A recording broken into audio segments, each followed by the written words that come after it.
Welcome back. You're tuned in here with Raider Dave, straight out the IE. Today is Tuesday, November 3rd in the year of 2020. The trade deadline's upon us.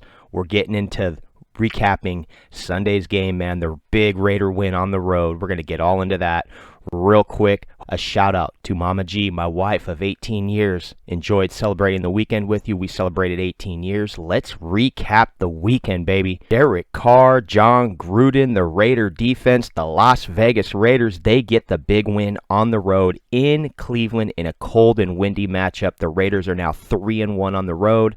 They're 3-1 against the spread as well.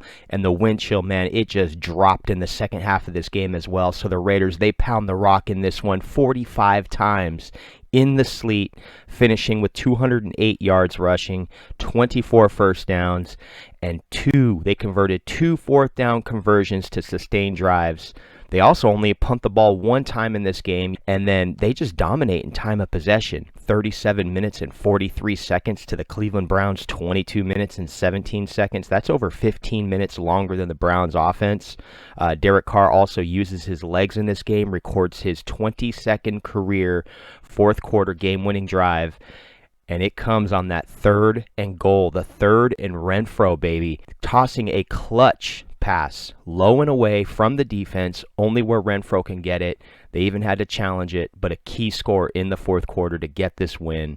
They get this one by 10 points, and don't forget about the defense. They step up big in this game, allowing only 6 points on the day, and we even see LaMarcus Joyner, man, at free safety. We're going to get into today's game, man. We're going to drop this intro. We'll be right back after the break. If you're new to the channel, this is GrimeCast Media. I'm Raider Dave. I'll catch you guys right after this message.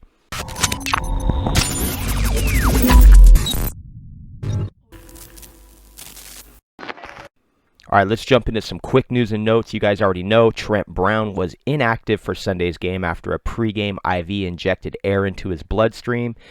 He is expected to be released from the hospital. There was no word if he actually got released from the hospital. TMZ had it out that he was going to stay late last night. I know he was under observation, a pretty serious issue there. What went wrong? We're going to find out. The NFLPA is investigating.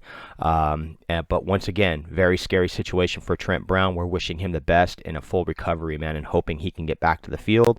So the Raiders, they go ahead and they activate Brandon Parker for this game to back up Sam Young. Well, Sam Young, he exits early with an injury, and Brandon Parker is, he's got to face Myles Garrett in some situation. He steps up big in this game. We'll get into that a little bit later.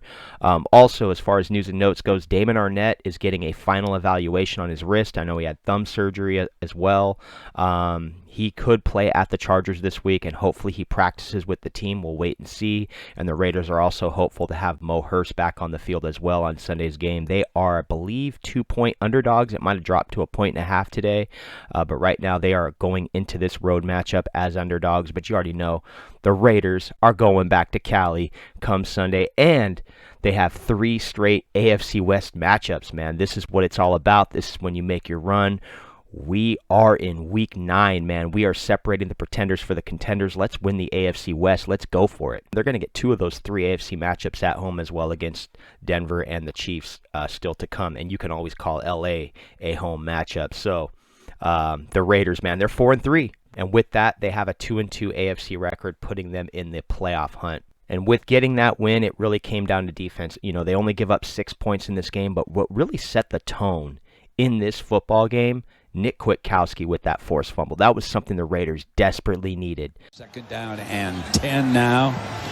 Njoku lined up as a fullback, goes over to the right slot. Mayfield slips, coming back, regains his balance, complete. And to the 30, reaching, fumble, ball's loose. It's Raider football. Morrow, I believe, is on top of it. The Browns turn it over.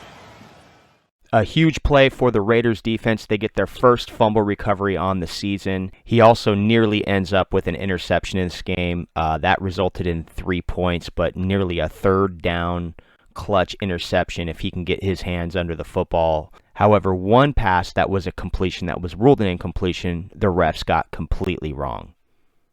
And that is my man right here, Henry Ruggs, showing great hands, ran a clean route to the sideline of the end zone. Now check this out. Fires in zone, Ruggs catches it, and it's a touchdown. Incomplete. He stepped out of the end zone. The field judge says he did not get both feet down. They say that Ruggs did not get both feet down. Caught it. Freeze it right there. That shot put Green's right. Let That's New green York line. look at that. Yep. I see green there. That's a touchdown, baby. That's Ruggs. Come on, guys. Let's go now. Let's not screw around. It has to be definitive. Anybody up here think that's not definitive? From that, not this angle right here. The last one. By your judgment, you're smarter than I am. Come on, big fella. What do you think? Look, the last angle that we saw when his toe came down, there was green in between his foot and the sideline. Once again, they blow this call. They rob Henry Ruggs of a touchdown. They rob Derek Carr of a touchdown. They rob the Raiders of 4 points. Not only that, I have Henry Ruggs in 2 fantasy teams. They really pissed me off. These referees really pissed me off on Sunday. I'm happy we got the win. However, this play was absolutely frustrating, man. You hate to see plays like this where they take away a touchdown from a rookie player who makes an exceptional catch. We're moving on to a play that they ruled a catch. Now this one, there was some speculation because it looked like the ball hit the ground, but once again, he was in one fluid motion. They did make the right call. Not only that, there was no evidence in the replay to show that they could take away what they had ruled a touchdown. And why not relive it? AM radio, baby, where you at? Now Jalen Richard will check in on this 3rd down and goal. Renfro, the consistent, ever steady, comes in motion over to the left side of the formation.